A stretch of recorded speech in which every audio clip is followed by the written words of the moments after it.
yanong lumulupyo ug wala na mahadlok ang mga yanong lumulupyo tungod kay anaa secured sila, protected sila sa pagdumala ni President Rodrigo Roa Duterte.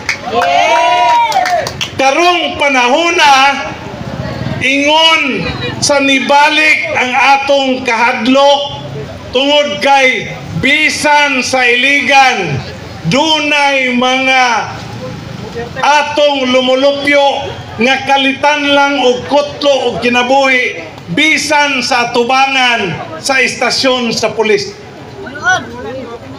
Dinhi sa iligan puno sa kangiob sa C3 na ay mga lumulupyo nato nga takulahaw lamang ang buson. Mga igsoon, gimingaw ta ni President Duterte tungod sa kaayo nga iyang gihimo kanato. Gimingaw ta ug atong ipahayag kini nga kamingaw niining iyang adlawng natawhan. Karong taud-taod ang tibuok kalibutan magdungan og kanta og happy birthday. Duterte! Duterte! Klaro kayo nga ang tibuok kalibutan nakadayig kang President Duterte.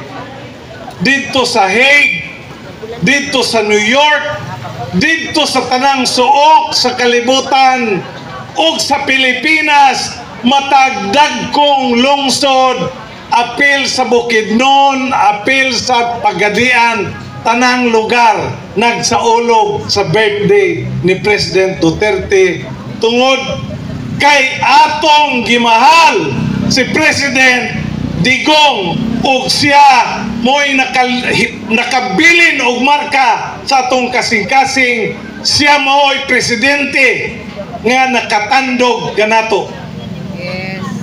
Subo lang kayong palandungon nga si Presidente Duterte samtang nagsaulog siya sa iyang birthday, wala siya kanato tungod kay siya gikidnap, giabdak, gidagit o sa pinulungan sa mga abogado.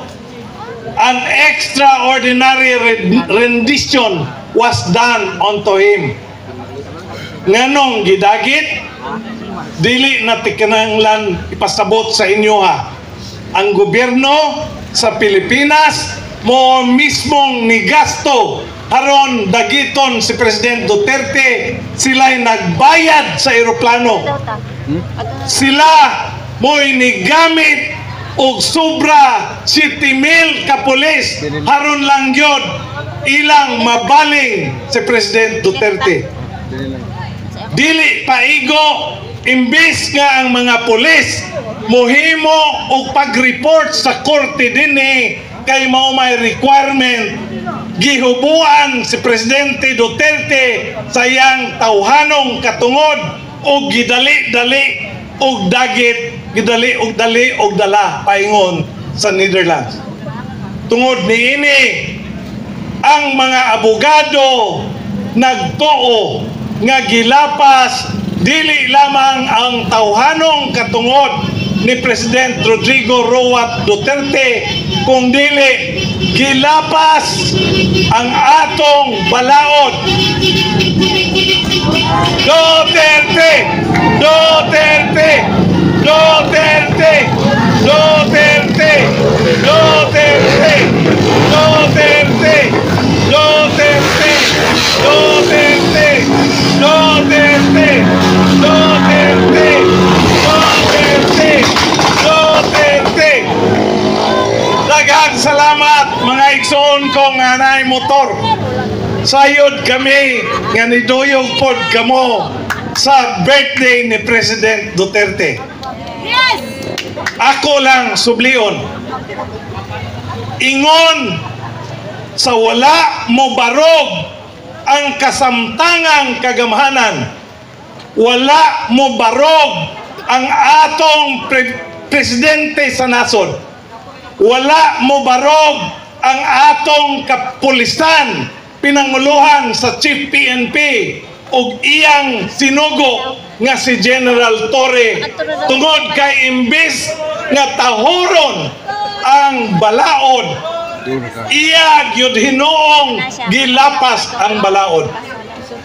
Ug niini makaingon kita nga tingali aduna pay paglaom nga makabalik si President Duterte, hinaot nga madunggan sa mga langyaw, mga puti nga huwes nga anaa sa ICC. Hinaot nga madunggan nila ang tingog sa katawhang Pilipino sa dihang kita mo ingon, Duterte! Duterte! Bring him home! Duterte! Bring him home! Duterte! Bring him home! Mga igsoon, our sovereignty has been violated. Gilapas ang atong kaugalingnan. Gilapas ang atong kagawasan. Ug kuyog niini daghanan ang nanawagan nga unta ato nang talikdan, ato nang i-withdraw ang atong suporta sa kagamahanan ni Bongbong Marcos. Wa may kapuslanan. Samtang ang kagamahanan unta mo'y mo protektar sa mga lumulupyo, ang mga yanong lumulupyo ngang uban nataral sa laing nasod, maningkamot mga rita ngan dadon sa Pilipinas. Ang nahinabo sa usa ka pinangga sa Pilipinas nga si President Duterte balik, imbis nga dadon, imbis nga dumalahon sa Pilipinas.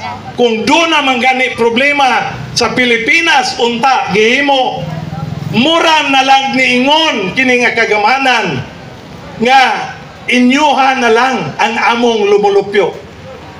Walay puangod ang nagdumala. Wala magbaton og insaktong pagtamod. Wala mo barog sa ilang gipanumpaan, unsa may ilang gipanumpaan sa balaod nga ilang protektahan ang Pilipino o ang nasod nga Pilipinas.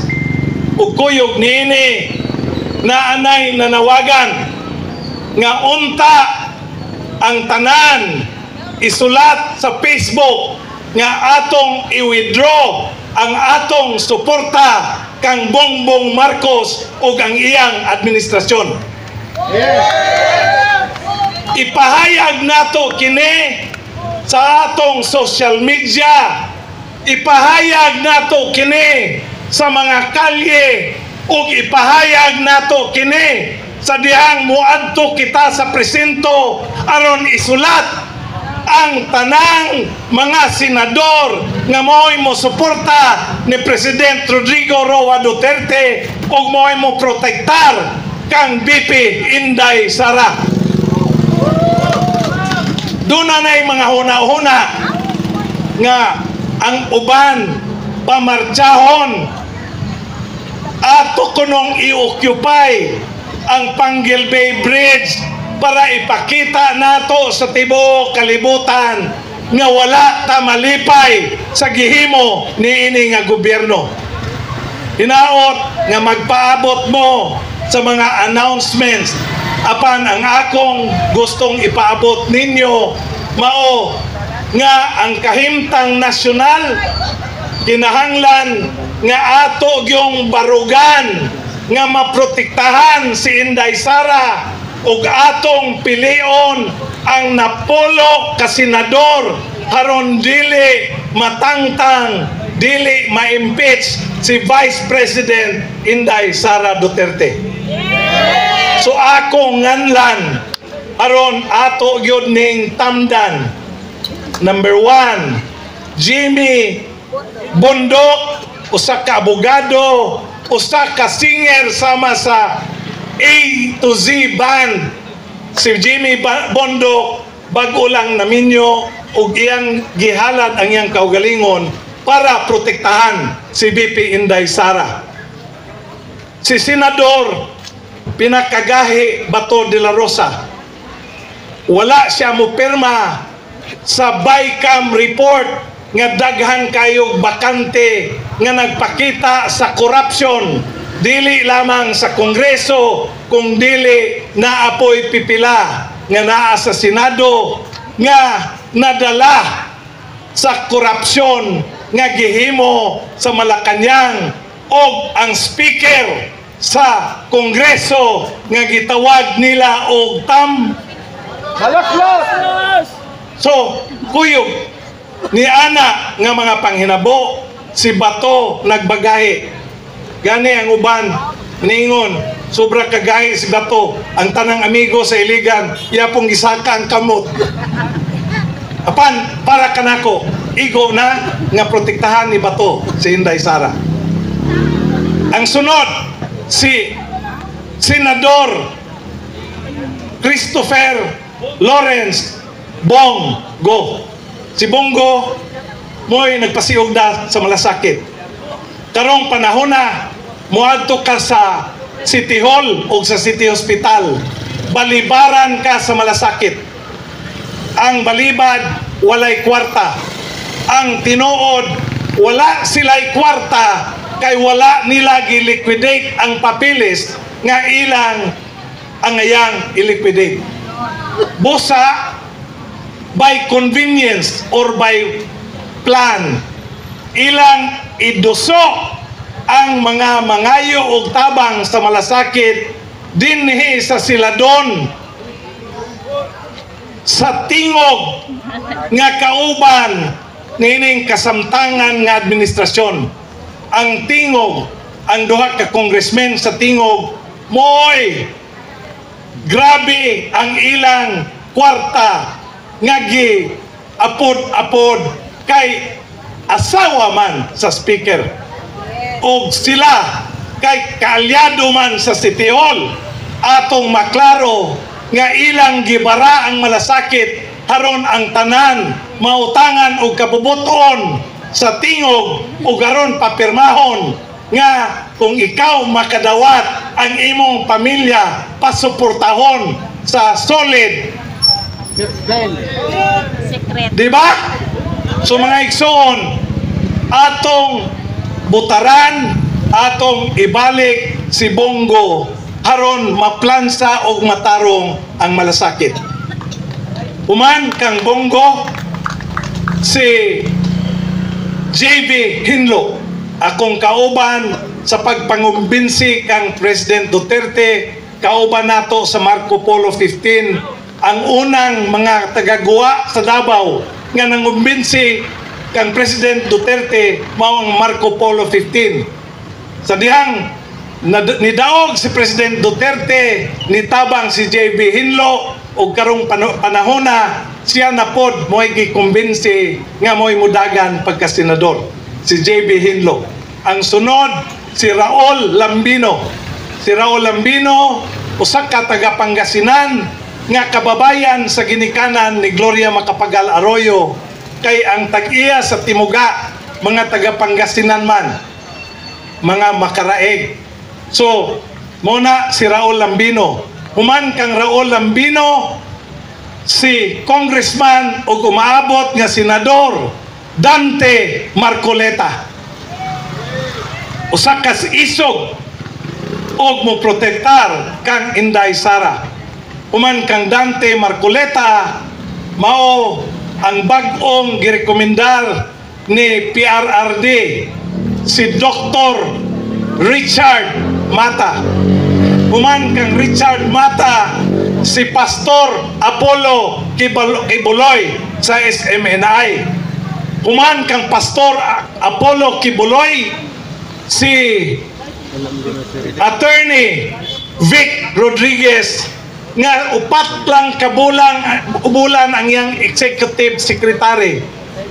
executive secretary siya ni Bongbong, gisipa siya human sa 4 ka bulan tungod kay nipahayag siya sa iyahang katarong ug ang gusto sa nagpalibot sa presidente mo ang korupsyon. Muna nga ako mong hangyon Vic Rodriguez. Human kang Vic Rodriguez, si Philip Ipe Salvador, usa ka aktor. Dunay uban kanato nga umingon nga dili mi anang aktor. Mga igsoon, painumdum, karong panahon na daghang aktor nga nanagan. Sa Senado lang naay 3. Kamo nalay hunahunag kinsa. Di na nako nganlan ng 2. Ang ako lang nganlan si Ipe. Kung inyong itandi si Ipe nganha nining 2. Kining 2 dili mo protektar kang Inday Sara. Si Ipe mo protektar kang Inday Sara. Asa man mo? Sa kang Ipe o kining 2? Ipe mo atong butaran. Kining napulo ni Saad nanumpa og naningkamot nga dili mawagtang si Vice President Sara Duterte.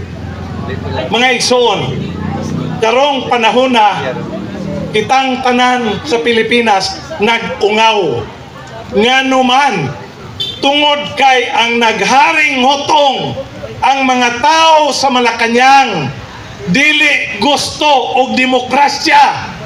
Ang ilang gusto kung dunay eleksyon ang tanang kontra ipadisqualify.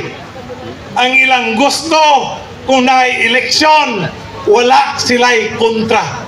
Mga igsoon, dili kana ang larawan sa demokrasya. Ang demokrasya mo'y kahimtang diin ang katawhan adunay kagawasan sa pagpamili o pagbutar. Niini nga eleksyon mga igsoon, hinaot punta nga inyong ipabarog. Sayod ako nga moabot ra kining atong tingog, mulanog ra gihapon kining atong tingog, pinaagi sa social media ug pinaagi sa uban. Ang eleksyon hinaot lang unta nga makadungog ang tanan. Ang eleksyon mo'y paggamit sa atong katungod ug dili lamang paggamit sa atong katungod kung dili pag-usab sa atong nasod. Mukuyog ba kamo kanako karon usbon ang nasod nga Pilipinon? Mukuyog ba kamo kanako karon usbon ang iligan? Mga igsoon, ang iligan hilabihan ng grabe nga wa madumala. Niadto gahapon didto ko sa Pantalan Dapit, ang tibuok baybayon puno sa basura. Mga igsoon, ang atong kapurukan hugaw kaayo, puno sa basura. Ug angayang limpyohan ang gobyerno sa syudad sa Iligan aron malimpyo pod nato ang atong palibot, ang atong kapaligiran. Mouyod ba mo kanako niana? Ug ang ubang problema, tubig, drainage, kriminalidad, daghanang pang-uban. Gani karong panahon na hinay ang atong signal. Bisag unsa kadato sa Iligan, walay maayong signal. Mo kana ang hinungdan mga igsoon nga uban sa pagpanaog-daog ni Tambi. Atong gihimuan og lakang nga sugdan nato sa Iligan aron ang mga senior citizens atong mahatagag pagtagad, atong mapa-examine ang tanan sa sobra 42,000 nga senior citizen, atong ipa-laboratory o ipa-examine aron magpabiling himsog ang atong senior citizens o malipayon ang atong pamilya. O dili igo kung doon na medical examination, atong hatagan og libre nga maintenance medicine ihatod door to door sa mga senior citizens sa Iligan. Mga igsoon, kung atong hatagan o pagtagad ang senior citizens, ang ngayon pong hatagad pagtagad ang mga batanon. Ang mga batanon karon looy, human gisira ang kolehiyo, kadaghanan sa ilaha nagtibulaag, ang uban tuwa na sa naawan og initaw, ang uban naa sa laing lugar, niabot gani sa Sultan Agad ni Mapuro. Mga igsoon, baruganan nato sa gidaghanon sa kwarta sa syudad. Sa atong panahon, sa Kitapamoy Mayor sa Iligan, 500 million ra ang budget. Karong panahon na ang budget sa Iligan, 8 kapilo, nahimo ng almost 4 billion, apan wala masilbihi ang katawhang Iliganon. Ang kahimtang sa nasyonal, wala mahimulag sa kahimtang sa lokal. Kung kinahanglan parisaynon, kinahanglan nga i-withdraw ang atong suporta sa nasyonal, ang ayan pod nga i-withdraw ang atong suporta dinhi sa lokal nga leaders sa syudad sa Iligan. Ug kuyog niya na, kung inyong padaugon ang napulo ka senador, inyo bang padaugon? Kung inyong padaugon ang napulo ka senador, ipakapin na lang pod ninyo si Franklin Quijano ug mga kauban haron mausab ang naong sa syudad sa Iligan. Daghan kayong salamat sa higayon. Maayong gabi ninyong tanan. Atong isaulog ang birthday ni President Duterte, puno sa pagmaya. Duterte! Duterte! Quijano! Duterte! Quijano! Duterte! Salamat kayo!